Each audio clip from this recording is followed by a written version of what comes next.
I always like to start a coffee table accessorizing using a couple of books. Usually I find an interesting art book, such as this one, and I open it to a page. Here's a tip, actually. When you open it to an interesting page, it just becomes a draw, and people love to come and take a look and see what you have on your coffee table. I don't mind putting a couple of piles of books. I lay them out randomly, just to create a little bit of interest, and again, it's a bit of a draw for people to come and take a look.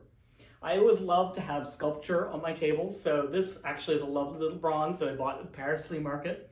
Positioned him here, right here in the middle. I think he's great.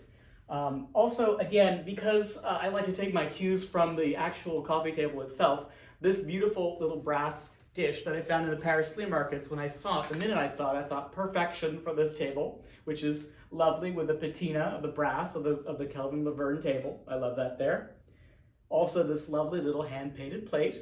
I like to put a little hand-painted plate on all my coffee tables, actually. It's a little bit of it's sort of an instigator. It sort of asks, the question, like, why did you put that there? And it's actually kind of fun because it's a bit of a contrasting color. Love that. These candlesticks. I love candlesticks. I use them all the time.